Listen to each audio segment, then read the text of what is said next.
అసలు ఈ దేశానికి వాళ్ళు మొన్న కళ్ళు చేసిన బీజేపీ నాయకులు ఆనాడు ఇందిరాగాంధీ గారిని కానివ్వండి, లేకపోతే రాజీవ్ గాంధీ కానివ్వండి, వాళ్ళు బలిదానాలు కానివ్వండి, దేశ ప్రజల కోసమే అనే ఒక విషయాన్ని కూడా అలాంటి విషయాలను కూడా అలాంటి చరిత్ర లేని బీజేపీ దేశ ప్రజల కోసం బలిదానం ఇచ్చిన రాహుల్ గాంధీ గారి యొక్క కుటుంబం యొక్క విషయాలను, అలాంటి చరిత్ర గల కుటుంబాలను ఈ దేశంలో రాహుల్ గాంధీ గారి కుటుంబాన్ని రాజకీయ అణగదొక్కే ఒక కుట్రలో భాగమే ఈ రాహుల్ గాంధీ గారి యొక్క పర్యటన అడ్డుకోవడంగా ఇది చాలా స్పష్టంగా కనబడుతున్నది. ఇది కూడా కాంగ్రెస్ పార్టీ తెలంగాణ ప్రజలు తీవ్రంగా ఖండిస్తున్నది. ఇంకా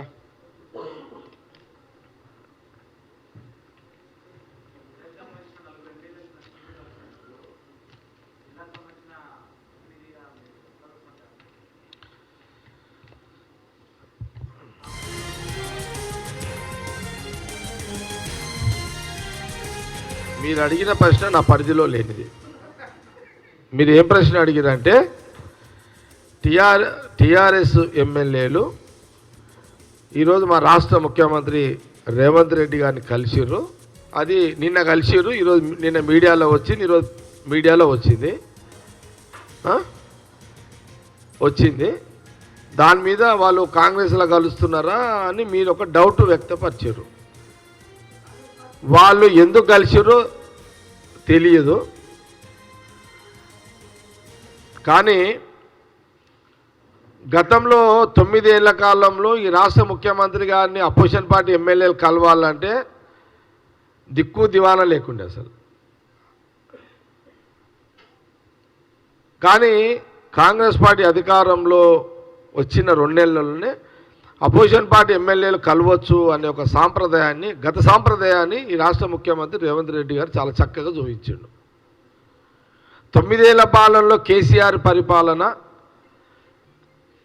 అపోజిషన్ పార్టీ ఎమ్మెల్యేలు ఎనీ పార్టీ, ఏ పార్టీ ప్రధాన ప్రతిపక్ష పార్టీ కాంగ్రెసే కదా. కానీ ఆ ప్రభుత్వం 9 ఏళ్ల పాలనకు 2 ఏళ్ల కాంగ్రెస్ పార్టీ పరిపాలన ఈ రాష్ట్ర ముఖ్యమంత్రి గారిని ఎవరైనా అపోజిషన్ పార్టీ వాళ్ళు కూడా కలవచ్చు అనే దానికి ఇది మంచి సంకేతం, ఇది మంచి పరిణామం ఇది. కాబట్టి ఇంకా మీకేమైనా డౌట్లు ఉంటే నా పరిధిలోని అవన్నీ.